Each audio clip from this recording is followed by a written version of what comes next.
Welcome to Honeybee, real stories of love, lies, and betrayal, where every truth stings. Let's begin. My name is Richard. I'm 34 years old, and up until last year, I believe I could trust my wife completely. Vera and I have been married for 4 years when everything unraveled. I've been working at a manufacturing plant for the past 6 years. It's stable work, bringing in a decent annual income, enough to comfortably cover our needs. Vera and I first crossed paths through mutual friends when we were both nearing 30. We dated for a couple years, then tied the knot with plans to create the typical suburban life together. We never expected fertility issues.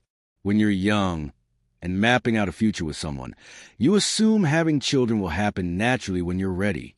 About a year and a half into our marriage, we began trying seriously. After 12 months with no success, we entered what became a long, costly journey through the medical system. We explored every possible avenue.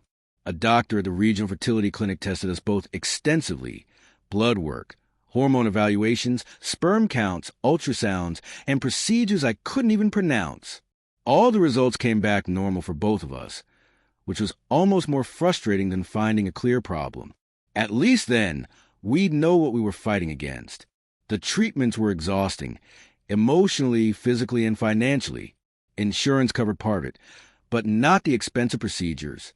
We spent thousands we didn't really have on interventions that carried only a 30% chance of success. Month after month, Vera would take a pregnancy test, cling to hope, and then mask her disappointment when it came back negative. Once, she did get pregnant. We were overjoyed until she miscarried in the 4th month. It happened again later, and even now, I struggle to put into words the pain we felt. After 3 years of this, we were emotionally drained. The endless cycle of hope followed by heartbreak was eating away at us, and the money strain was quietly driving a wedge between us. We'd argue about whether to attempt one more round of treatments or take a break, about whose fault it could be, even though the doctors had been clear that neither of us was to blame, and whether adoption should be an option. Every conversation about our future was heavy with unspoken disappointment and blame. Then, a few months after our 3rd anniversary, Vera brought up something new: a wellness retreat. Her best friend Rachel had been talking about it constantly. She and her husband David had found a place in Colorado that claimed to help fertility naturally through alternative medicine, meditation, nutrition changes, and stress reduction, methods traditional doctors often dismiss, but that desperate couples are willing to try.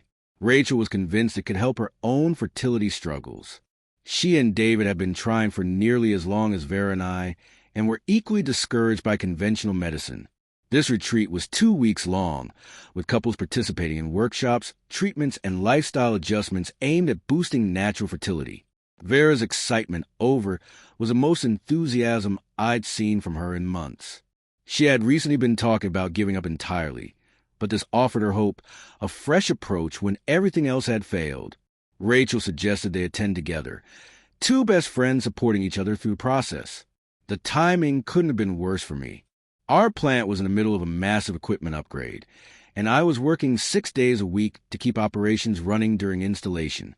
Taking 2 weeks off would have left my team shorthanded during the most critical stage of the project. My supervisor had already made it clear that everyone was needed. I felt bad, but Vera understood. She knew the overtime pay would help us, especially after spending so much on fertility treatments. She also pointed out that the retreat allowed individuals, not just couples. If she went alone, she could learn techniques for us to use together when she returned. So, I encouraged her to go. Rachel and David were close friends, and I trusted them to look after her. The cost was $1,500, money we didn't really have, but it was still less than another IVF round. Vera deserved the chance to try something different, especially if it could give us a mental break from the years of stress. On a Thursday morning, I drove her to the airport. She was carrying a fresh journal to document her journey, a suitcase of comfortable clothes for yoga and meditation, and a spark of optimism that reminded me of why I fell in love with her. I kissed her goodbye and told her to focus on herself. Not me, not work, not anything else. The first week she was gone, I buried myself in work. The installation was going well, and long hours kept me from missing her too much. She called daily, sounding relaxed. She described the beautiful scenery, the instructors, the supportive group discussions, and the one-on-one coaching sessions. But in the second week, her calls became less frequent. When we did talk, she sounded different, still positive, but somehow distant. I assumed she was just more immersed in the program. When the 2 weeks ended, she called saying the instructors had invited her and Rachel to stay an extra week for personalized coaching, offered only to those making great progress. It cost another $500.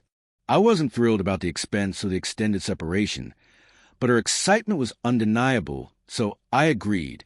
When she finally came home, nearly 3 weeks after leaving, she looked more relaxed than I'd seen her in years. She spoke nonstop about everything she'd learned, diet changes, supplements, stress reduction methods. And for the first time in months, our focus wasn't just on conceiving. We reconnected as a couple. 6 weeks later, Vera came home from work with a pregnancy test in hand. Positive. We cried tears of joy in the kitchen, thinking our years of heartbreak were finally over. A hospital blood test confirmed she was about 5 weeks pregnant, meaning conception happened right after she returned from the retreat. It felt like a miracle. The pregnancy progressed smoothly for the first few months. I worked extra shifts to save for the baby. But when Vera was 4 months along, her phone began malfunctioning, freezing, crashing, and dropping messages. She asked me to look at it one Saturday. While troubleshooting, a text notification popped up from a contact labeled Only D. Please don't do this to me.